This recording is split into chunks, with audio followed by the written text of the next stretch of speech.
How good are you at remembering names? Are you one of those people who says, I'm not very good at remembering names? Because you might get better at it by the end of this podcast. I'm Tony Wrighton.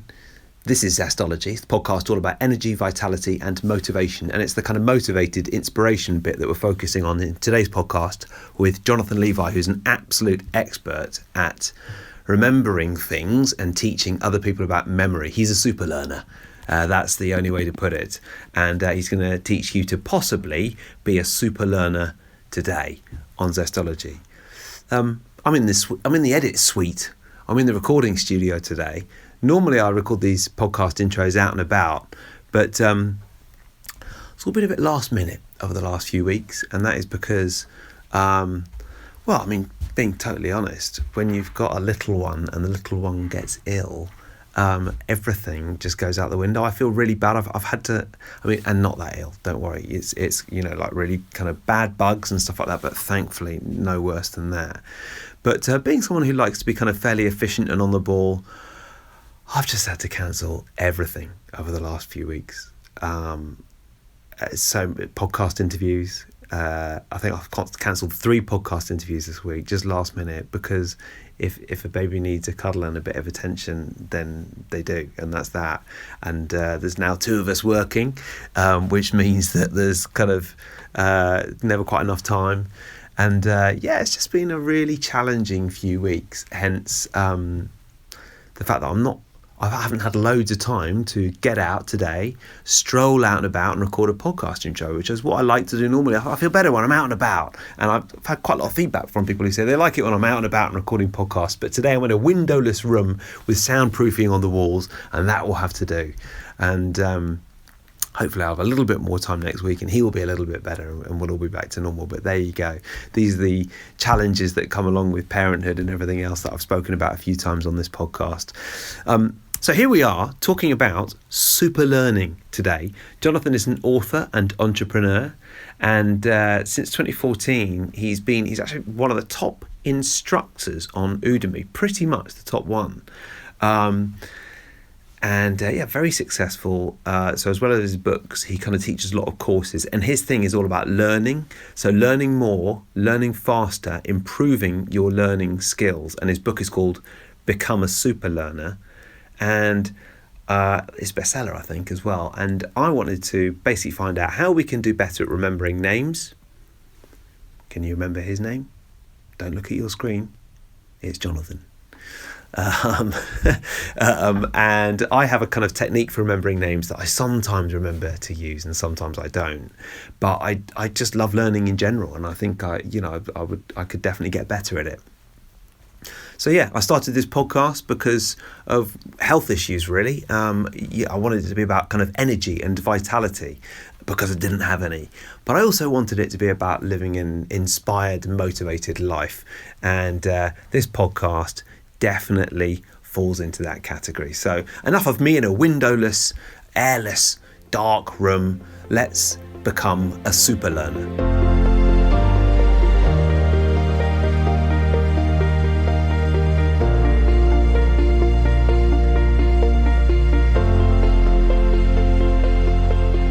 What I'm most known for is the learning component. So I'm known for accelerated learning, speed reading, and memory techniques.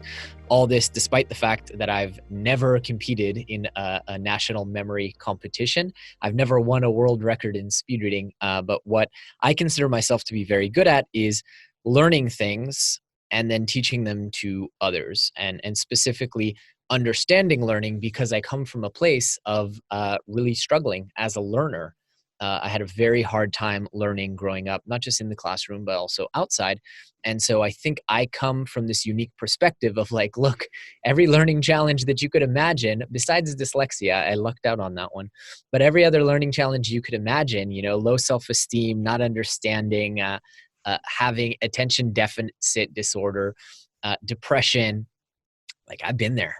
and I'm here to tell you, like, you can dig your way out of the hole, even if you're one of these people who walks around with this story of I have a lousy memory, or I'm just a slow learner, or I'm forgetful. You're not. And it really is a matter of, training and learning the techniques and the skills, because Every single one, Tony. I have interviewed dozens of the world's top memory champions, people who hold world records in memory, in learning, in speed reading. Invariably, I always ask them the same question, which is, how was your memory before? How was your memory growing up? And they go, oh, I thought I had a lousy memory. It was below average for sure. And so it is, we really do discover this is so different from something like the Olympic Games, where, look, fact is, Michael Phelps, he just has longer arms than you and me. You know, he's a genetic freak in his favor. But when it comes to memory, in fact, studies have actually shown that there's no structural difference or advantage between you or me or people who win world championships and are able to do incredible feats of memory and learning. And also, studies have shown that you can train your brain and rewire your brain to behave. Again, there's no structural difference, but you can train your brain to behave the way that their brains do in a very short amount of time, which is just really cool. So I like to say I teach people how to discover real world superpowers. Yeah. And I suppose whatever issues you are going through, learning is a way to get you out of that, Yes. right? I think so. So what I've come to realize time and time again, and the reason my new book is called The Only Skill That Matters, is because I really believe, I didn't always believe this way, but I now have come to realize through my own life experience and the life experience of hundreds of thousands of students that I've worked with, I really believe that whatever challenge you're facing, learning is the way out. So let me give you some examples.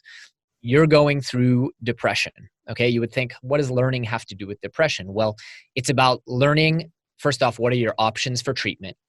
Learning what are the things you can do naturally to improve your health, learning the mental skills, right? And of course, not all depression is, hey, just change your attitude. It isn't, but a lot of it is, right? And changing your attitude and mindset are going to help you get the help that you need if you need chemical help, if you need more exercise, more sleep. So it really is a matter of you can learn how to solve your problem. I used to have a lot of physical maladies, pain in my knees, pain in my shoulders, all kinds of weird stuff.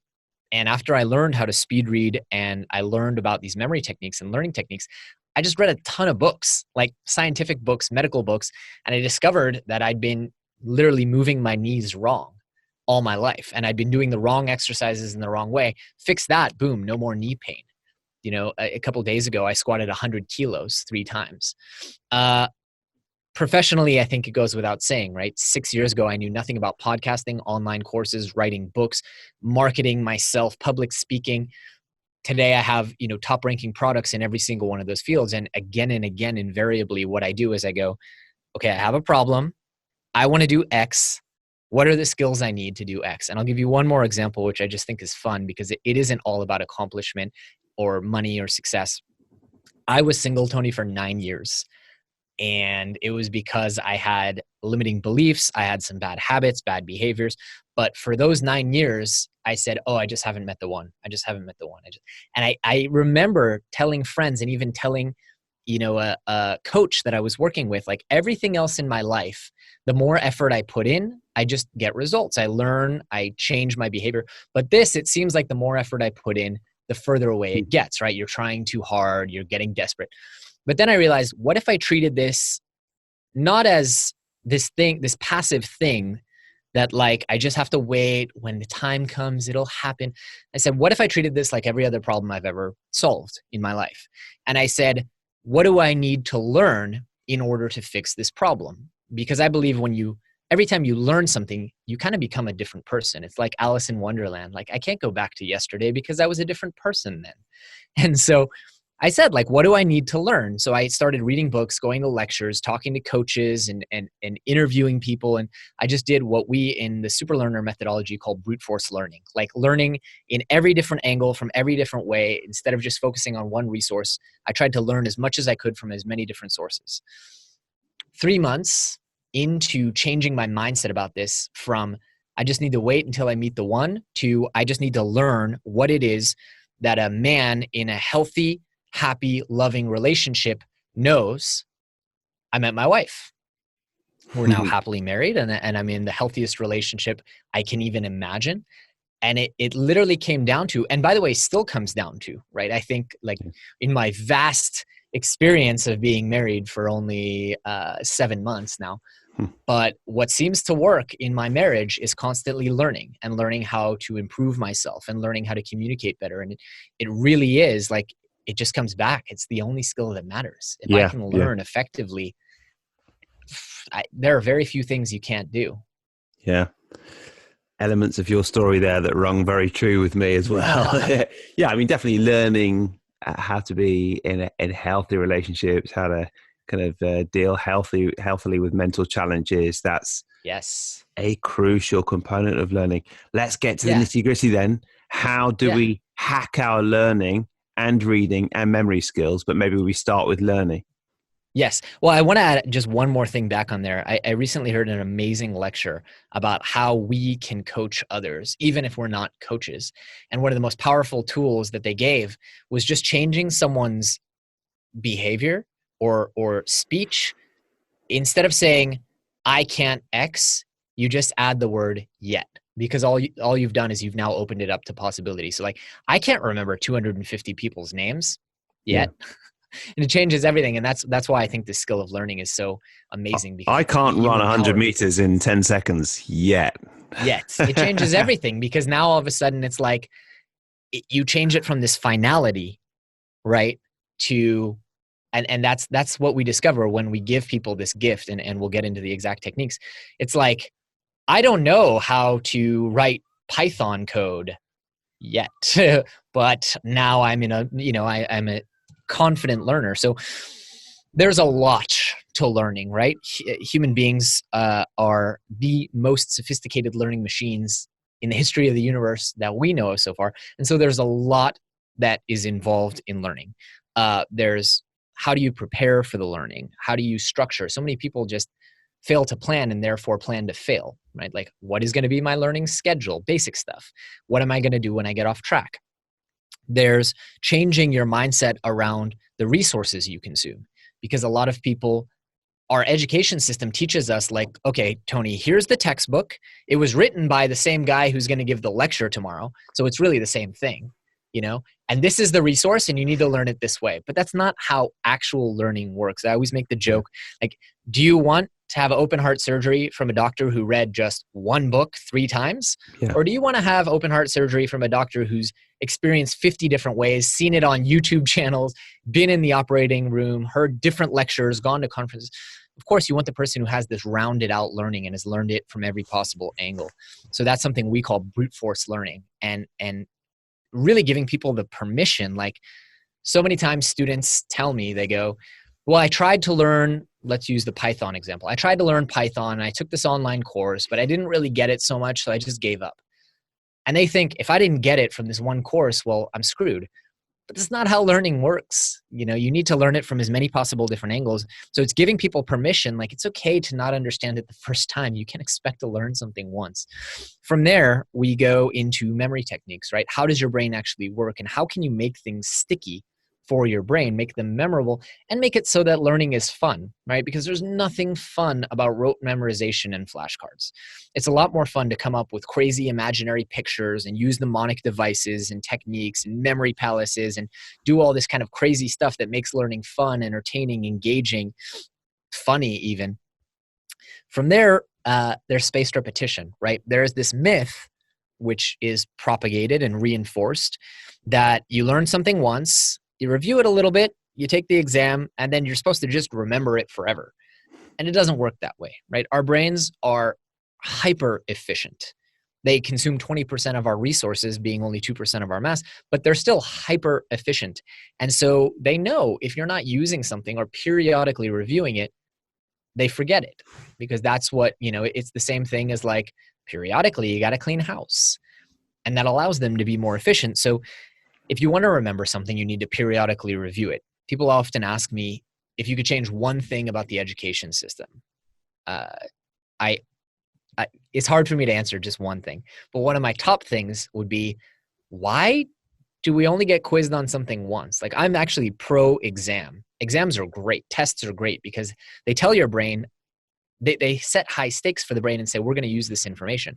But why, after I graduated geometry, did geometry never come up again? Like, if it were me, I would rather finals week be a review of the last 5 years, right? And have one final exam for all of mathematics, which added on what I learned in the last year, but goes back and reviews like, do I still know geometry? And just by doing that, you know, I think we would remember the things that we learn. I have a 4-year degree in sociology. I remember like 5 ideas from that whole degree. And what a tragedy, you know? Yeah. Yeah. So, No, I mean, and then of it's course really, there's speed reading. yeah. Well, maybe we'll have time to come on to speed reading. I think it's really interesting. You know, I mean, I was such a low performer at school, right from the start, from the moment I went to school until actually the moment I left. You know, Wow. the grades I got were less than most people, and I think I then went and lived in Italy for 7 months, and the reason I'm telling you this is that I quite relate to what you're talking about. I learned the language so quickly in Italy, and I was doing an hour or two of learning a day in a kind of in an English school in Florence in Italy. But what I was actually doing was meeting Italian people and buying the Italian football newspaper and going sitting in the sun every day and reading it. And that's how I taught myself Italian. Obviously there was something about the motivation. I just didn't feel that motivated in class. And I felt very motivated to learn Italian when it came to actually making friends and talking about football. But I wonder, one of the things that I've reasoned that I don't think that school in its traditional sense and learning in the way that you've been talking about worked particularly well for me is that it was a very kind of conventional environment. And I don't think my focus levels were on point at all. I think I wouldn't call myself ADHD, but I would say that I have very diffuse focus. It disperses like the wind, and it can be quite elusive at times. Do you look at increasing focus and attention? Is that something that you would focus on? Yeah.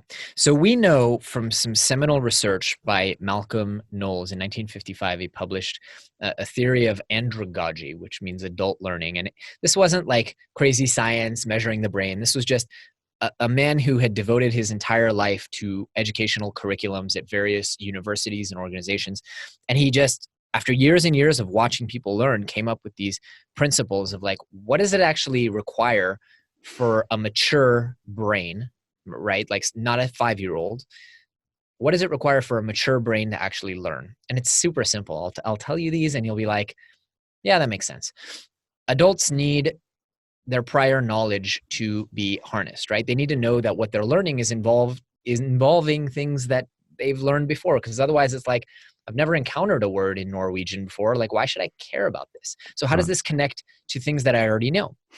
They need to know that they're going to have a practical use for what they're learning. Like schools do such a bad job of this, right? Like how many kids ask, when am I ever going to learn X? Like don't, what's the word in English? It's coming to me in Hebrew. Don't like shove that question under the rug. Like kids want to know because that's a requirement for their learning. Like, when am I going to use geometry? Well, okay, there will come a time in your life where you'll be designing some kind of website or you'll be working on your wedding invitations and you'll say, well, I need to make sure that this is proportional. Yes. And by the way, if we can't answer that question. Sorry, carry on. Go ahead. I mean, I think also, I mean, for instance, I learned Latin at school, which is, there's no time that you will ever lose Latin, except for the fact that there are benefits in learning A in terms of learning B, which is a completely unrelated skill. So you might not ever use Latin in your adult life, but the process of learning Latin might help you in, I don't know, building a shed at some point in the future. Yeah, and that's an answer. And then it's a good segue into the next point, which is people want to know that there is immediate applicability. Like it's not enough to tell a student, you know, well, you're learning this because one day when you're 65 years old, you're going to help your grandkids with it. Like, that's not a good reason. People want to know, when am I going to use it in the near future? So, and I think if we can't answer that question, we should really be asking ourselves, like, do kids need to be learning? Does every kid, let me change that. Do the kids who are clearly on a path towards becoming lawyers, for example, need to learn trigonometry? I don't know. I think there are certain things everyone needs to learn. Like, we should all know history. If you are going to be given the right to vote, you better know the history of the country you live in. And that's a good answer, right? Like, you want to be an informed, educated voter. You want to know what the heck is going on in the country you live in. But And then there's other ones as well. So for example, they need to be involved in the learning process. I need to feel that I have agency and have made decisions, not this is the curriculum and we're all doing it, but rather, okay, how do we want to learn this? And by the way, the most effective schools, like the new age kind of muse schools and things like that, Montessori schools, they know this. And that's why kids in the muse schools don't learn arithmetic by sitting in a classroom. They learn it by hosting a bake sale for a whole semester, and they're doing all the math. They don't learn biology by reading in books. They learn it by having a garden and actually like growing the plants and building a greenhouse and all this crazy stuff. So they're engaged. They are using the information in a very immediate way, and they're involved, right? The teachers are saying, well, how do we want to do this? And how do you want to learn this? So, without those things, it's not our fault that it's so hard to sit and pay attention in school. We're not designed to sit and pay attention, Yeah, yeah. I mean, I always marvel, even at my work, I kind of marvel at some of my colleagues who have the ability to sit and focus on something for about 3 hours at a time, and I just can't. So it's an elusive talent that I'm constantly kind of chasing and interested in. Well, the number one most abused drug in the world is coffee. With right? that, yeah. And by the way, not far after, then you have tobacco, nicotine, which is also a cognitive stimulant. But not far after that, there are a lot of people, you'd be shocked how many people abuse Ritalin, Adderall, Focalin, all these. I mean, this used to be like an over-the-counter drug in the 1950s that everyone would take, like you and I would take aspirin. Yeah. And there's a reason for that, right? Like, we're not meant to sit at a desk. Yes. Yeah. Yeah. Yeah, and we do more sitting and more staring at screens than ever before. And I wonder, right. I mean, I think it's interesting talking about learning and focus. Recently, I've spent quite a bit of time on public transport here in London.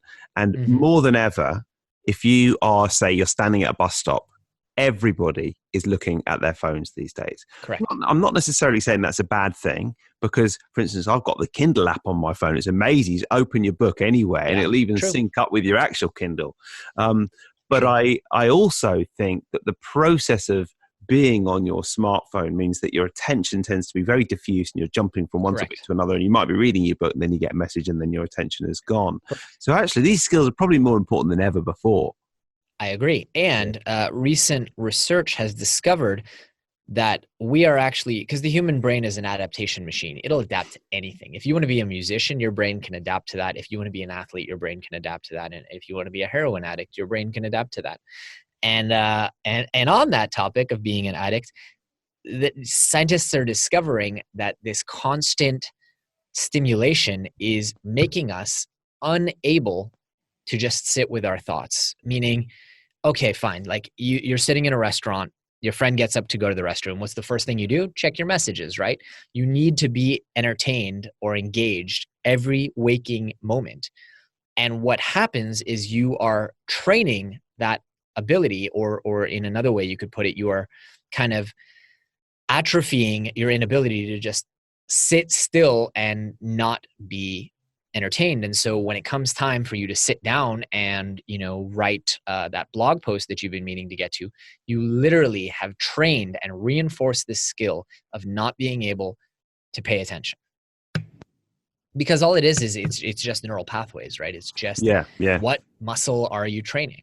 Yeah. And actually, I always think even that moment of your companion going to the loo and you getting your phone out, one of the great delights of going to a restaurant that you love is not the food, it's the ambience. And it's quite a shame, isn't it, if the moment that our friend or our partner goes to the loo, we don't just sit back and enjoy this moment that we've been looking forward to all week. Right. But it's hypocritical of me to say it because I also got my phone out. Yeah, I recommend the next time you feel like it happens all the time, right? You're waiting for the tube, you're standing in line at the grocery store. Just don't. It's like that old skit on SNL, like, stop it. Just stop it. Just sit there with that feeling. And I think you will be quite appalled, in fact, at your inability, like an addict. Like, you ever see people get off a 12-hour flight and immediately beeline for those smoking stalls? Yes. Like you will identify with them, and that's cause for alarm and a reason to Yeah. do the work. And, you know, I mean, I've trained in NLP to the highest level that you can go. I don't know how much NLP training you've looked into. Not a lot. No, I mean, it's really interesting that in terms of the unconscious mind, all the kind of bits of learning that we just take for granted, that, you know, breathing and blinking, that you do, but you don't think of consciously. And your unconscious mind has all this kind of untapped potential and intuition that you don't perhaps kind of tap into consciously. So, I mean, one of the things that I was reading recently is next time you go to the loo and you get your phone out, don't get it out, but instead ask yourself a question that you would like the answer to and see if it comes while you're sitting on the loo. And it Isn't might. that good? Yeah. And this is one of those skills of like training yourself to focus. Yeah. And training your mind. And also, like, you want to be in control of your mind. Your mind is a tool, right? It is not you, which Eckhart Tolle would tell you, right? You are not your mind. Your mind is a tool, just like your heart is a tool. And so you want to know how to wield that tool and be able to focus its attention. Imagine if you were using a sledgehammer and you didn't really have control. It just went anywhere. Like, that'd be a catastrophe. And the same, I think, is true of the mind. Like, when I want to sit down with a loved one and pay attention to what they're saying without feeling the itch to check my phone, you know, like, I want to be in control. Yeah. So, okay, so if we come with kind of say 3 tips that people could action immediately. I'm not quite sure why I use that word action, because I always think it's a slightly odd way of putting it. Act on, exactly, yeah. I mean, let's say someone's listening to this and people are thinking, okay, well, I'd like to be better at remembering names because that's good. Yep. Or I'd like to learn languages better, or I'd like to read faster. What are 3 things that they could do now?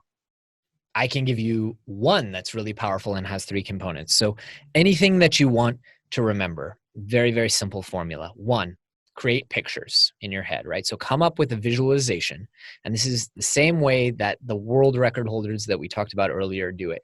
Come up with a novel visualization, okay? So your name is Tony. I might picture you as Tony Montana, right? So you've got this big machine gun there. The next thing, which I kind of alluded to there, connection. So connect it to things I already know. I'm creating a visualization to the most familiar Tony that I can think of.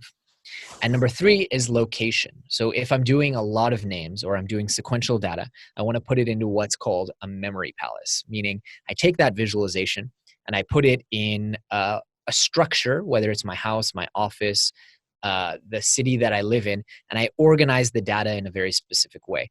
The reason we do that is our brains remember pictures more effectively and remember locations extremely effectively. Yeah. This is a survival technique. And so you'll never forget the layout of your childhood home. You'll probably never forget what was on your nightstand when you were a kid. It's that effective.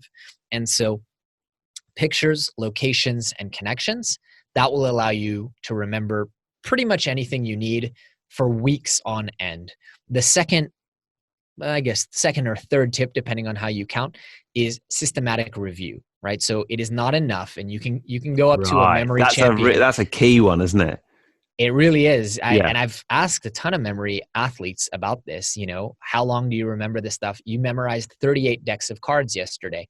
How long will you remember it? And they go, 3-4 days. If I don't review it, then your brain just goes, all right, I don't need it. So you want to review systematically and periodically.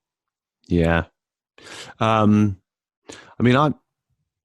I would love to be good at remembering names. And when I actually apply myself to it, I can be quite good.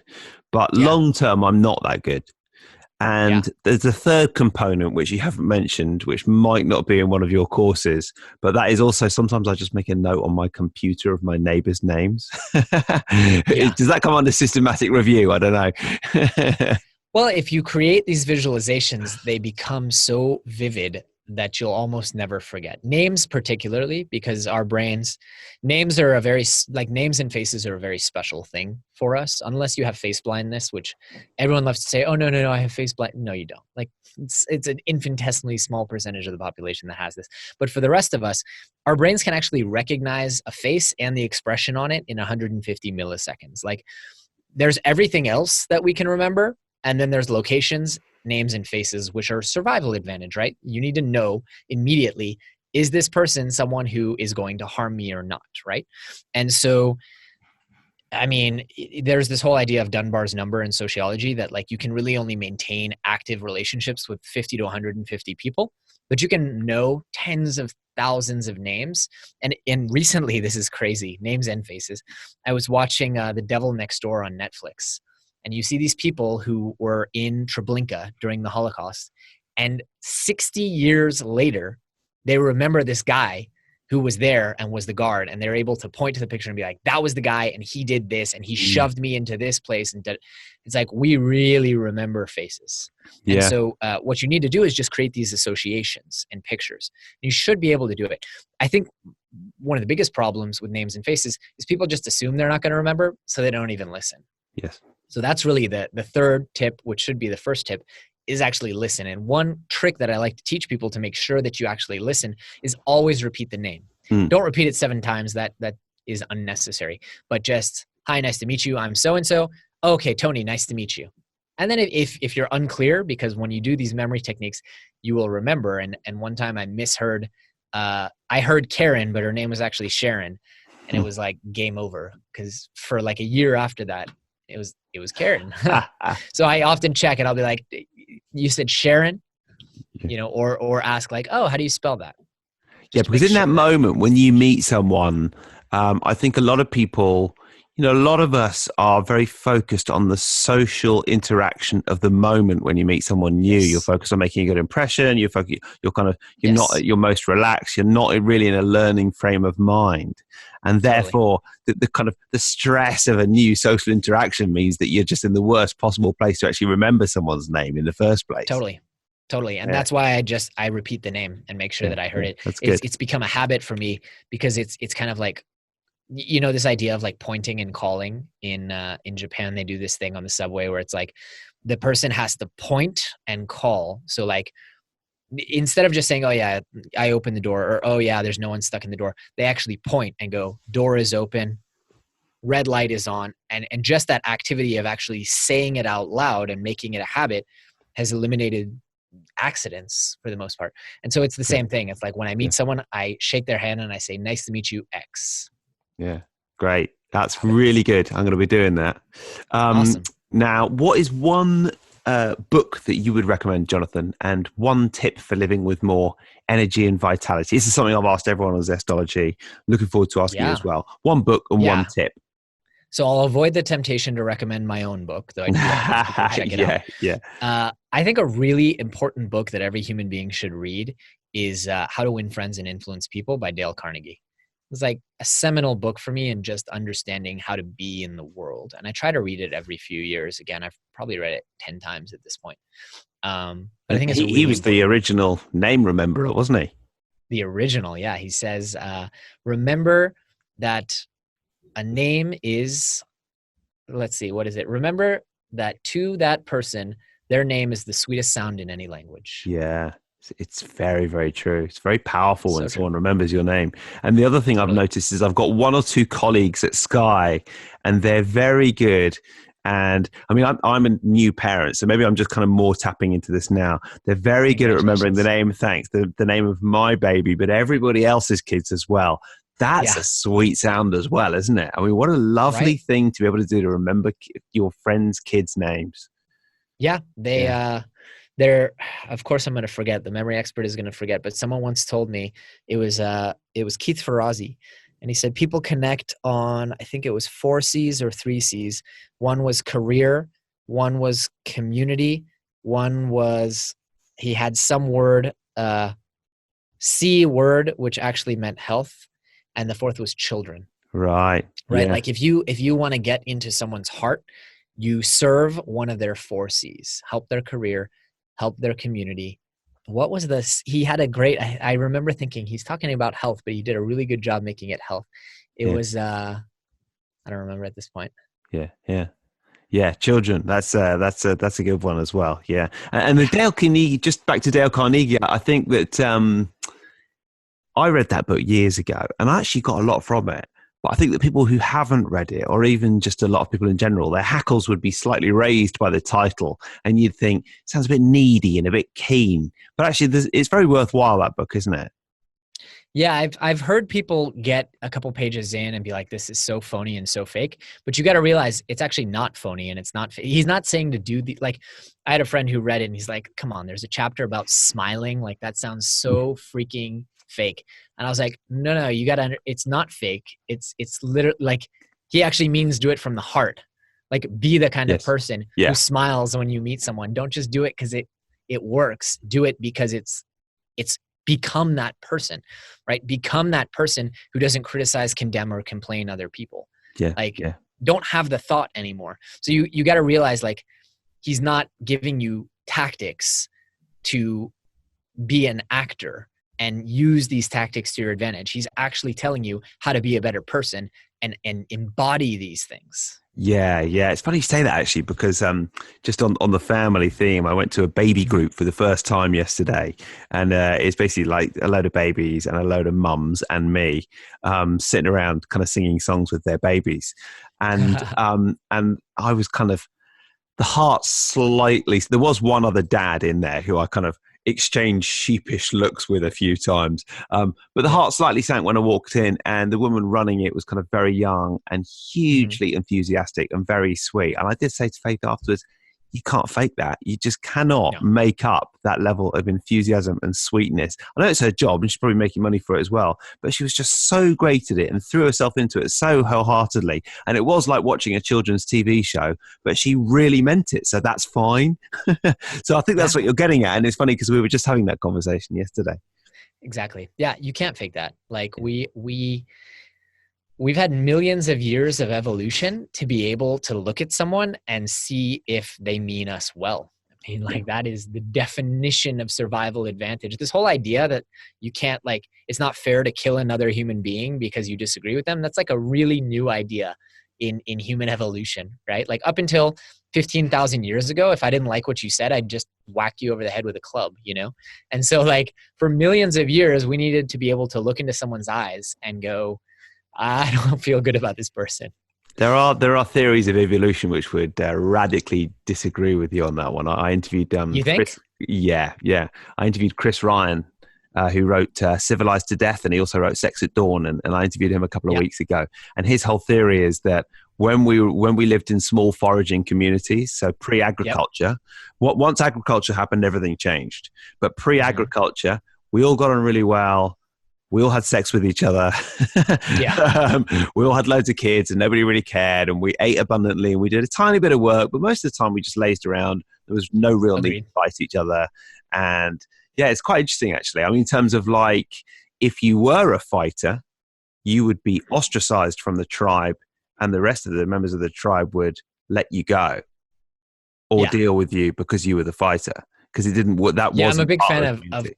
Chris Ryan's work as well. At Oh the yeah, same yeah, time, like yeah, we, there's evidence, right? And this still happens in some, not, there aren't many hunter gatherer communities anymore, yeah, but in some of them that have been interviewed, right? I studied anthropology for a couple of years.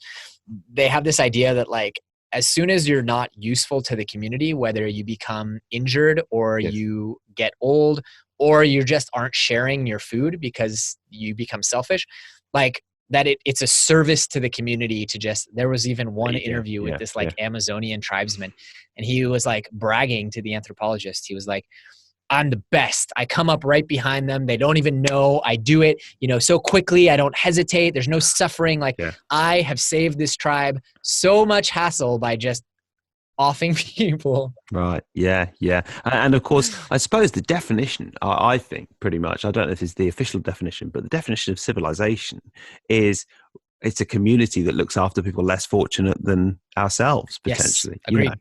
So that's the counterpoint. But anyway, we are veering off into anthropological Totally. side streets. What Totally. is one tip that you would have for living with more energy and vitality? Yeah, I think yeah, I heard an amazing thing because over the years of interviewing 250 plus of the world's highest performing superhumans, the same stuff comes up a lot. You know, sleep, like actually sleep. Don't just, oh yeah, I sleep like 6 hours. No, like actual high quality sleep. I saw you're wearing an Aura ring. I wear one as well. Like, do you know how well you are sleeping?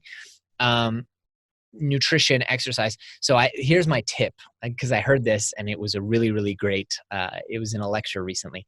The hack is that there is no hack. Do those three fundamental things, right? Sleep, nutrition, exercise. And I would argue there's a fourth fundamental, which is like loving relationships. If you do those four things and realize that there's no hack, like I don't care what you do, and I'm the biggest biohacker of them all. I've got I've got my blue blocking glasses here. I've got my Halo Neuro. I've got my Apple Watch and my Oura Ring and 50 other biohacking devices. There's nothing that you can do to replace 8+ hours of high quality sleep. Yeah. There is nothing that you can do, and I disagree with Dave Asprey openly about this. He's a friend, but I disagree. There's nothing that you can do to replace real exercise and getting your heart rate up. Period. There's nothing that you can do to replace having loving relationships and feeling supported in your life. Period. There's nothing that you can do to replace good, high quality, nutrient rich foods. Those four things are non-negotiable. Now we can talk about how to fix your jet lag. I can teach you memory techniques to get 10 times out of your memory what you get out of it today. I can teach you how to, feel more energy in the morning when you wake up from a good night's sleep. But those four things are non-negotiable. There's no replacement, and there never will be, as far as I'm concerned. It's the simple stuff, isn't it? It's not sexy, but it's simple. The Oura Ring's quite sexy, but getting 8 hours sleep is. Jonathan, it's been great to talk to you. Where can people find out more about your books and your courses and everything else? Yeah, you can check out pretty much everything I do at superhumanacademy.com. And there's my podcast and all that other stuff. And if you visit superhumanacademy.com/book, you can pick up a copy of my book. It's $7.49. It's not expensive. It literally exists to get these messages and teachings in as many hands as possible. And I know that people come to me because they're overwhelmed. They don't have enough time to do their learning, reading, whatever. So I intentionally wrote it to be less than 200 pages. It's 197 pages. You can read it in a day on a good Sunday, and it will change your life. I promise.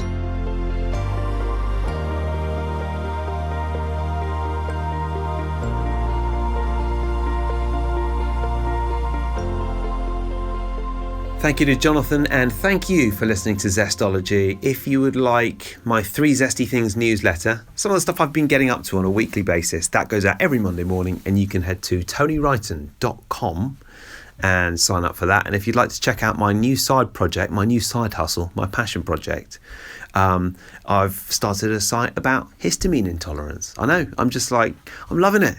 Actually, I've had a couple of really nice messages this week from people who've said, I've had countless digestive disorders for 25 years and I never knew what it was. And then I heard you talking about histamine intolerance on your podcast and went to the new site and had a look, and I've made a few tweaks and I'm feeling a lot better. And that made me feel really good. I was really pleased because I feel like that, having learned about histamine intolerance as well. So the site is histamineintolerance.net. And if you're thinking, what the hell is that? Then there's a test you can take. It'll take you about a minute to see if you've got histamine intolerance as well. Up to 15% of people do. And if you're feeling like suboptimal, subpar, or even just kind of 95%, 95 out of 100, go to histamineintolerance.net and take the test and tell me what you think. Finally, thank you to Sunlight and Saunas, the best saunas on the market. You cannot beat a bit of infrared for so much in life. And actually, when it comes to the histamine intolerance, I think one of the things that happens is when you're eating a diet and you're not processing food properly, you're not processing all the vitamins properly, and some of the toxins build up in your system. And I've found possibly the most powerful thing is the Sunlight and Sauna for detoxification. I actually go quite slowly in the sauna because I can tell that I'm detoxing every time I go in it. The sweat that comes out in the sunlight, and I tell you, it's different gravy. Anyway, if you want to check out Sunlight and Saunas, their website is sunlightandsaunas.co.uk, and you can get £200 or $200 off if you mention Zestology. It's also super relaxing in the evening, and it helps with the sleep. And I've got the Oura Ring stats to prove it. Thanks for listening to Zestology. We'll be recording a podcast in the sauna. In fact, I think it's next week. So, next week I'll be live in the sauna. I'll be a lot hotter than I am today next week for the podcast. But in the meantime, have a zesty week, and I'll see you soon.